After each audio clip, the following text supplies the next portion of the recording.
Hey guys, now last year I did 2 special months looking at certain titles on both the Xbox Live Arcade and WiiWare. But this year, because of a few high profile exclusives and all 3 systems having the same power to run these games, this year we're looking at 5 games that are available exclusively online, regardless of it being on the Xbox Live Arcade, the PlayStation Market, or the Nintendo eShop. This is Unboxed Digital Month.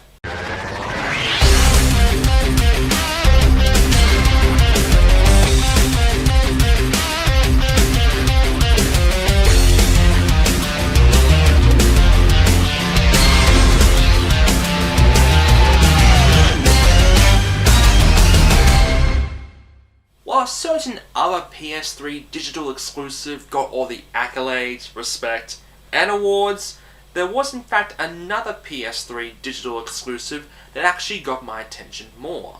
A game developed by independent studio Giant Sparrow with some help by Sony's go-to guys at Santa Monica. This is the Unfinished Swan.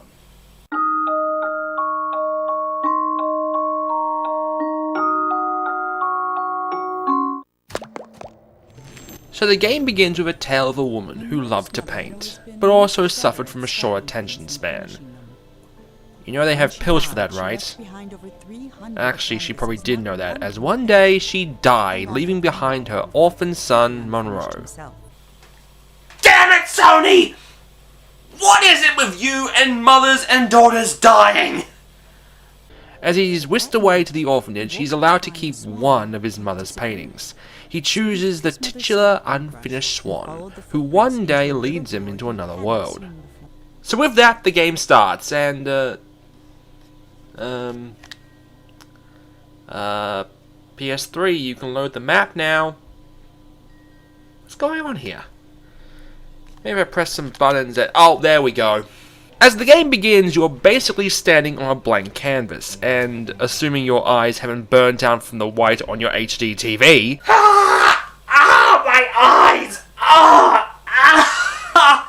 And I was wearing shades! You start flinging black balls of paint that present you with the scenery to make your way through the world, and to catch up with the titular giant Unfinished Swan. However, don't think you can just throw black paint everywhere, as you'll just turn the whole place black and have the same problem, just inverted. As you progress more and more, the world starts getting more detailed, as well as story passages appearing to tell a story about a king. The king was young, arrogant, and amazingly talented. He was convinced no color existed that was good enough for his garden, so he left it white.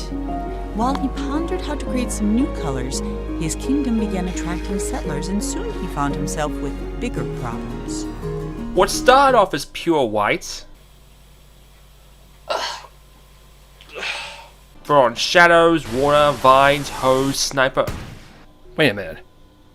Oh, thank God, for a second I thought I was on a 360. As you progress throughout the game, you may come across balloons that you knock into the sky. Balloons that unlock toys to enhance the experience, with the first one you should unlock being the balloon radar. Later on, after you've used the hose to grow enough vines to climb on, you then get the privilege of being in a dark forest with evil red-eyed spider creatures that will attack you if you stay in the dark, which the first time I played it felt genuinely nerve-wracking. But when playing the game, you get the feeling that it belongs somewhere else. With its minimalistic graphics and projectile throwing, the Unfinished Swan would have been a great game for the Wii. So naturally, PlayStation decided to add move support, because why not? I should mention I don't have a move, like most people. The Unfinished Swan is a great little game. Unfortunately, it's a bit too little. I finished the entire experience in about 3 hours. So unless you get it free on PlayStation Plus, I'd say wait until it's half price on the store. Then having to press the shoulder buttons every time to throw paint can feel a bit tedious. Well folks, that's it for me this week. Tune in next week as we replace throwing paint with throwing sofas, safes, tables, and all to the wonderful voice of Discord. See you then.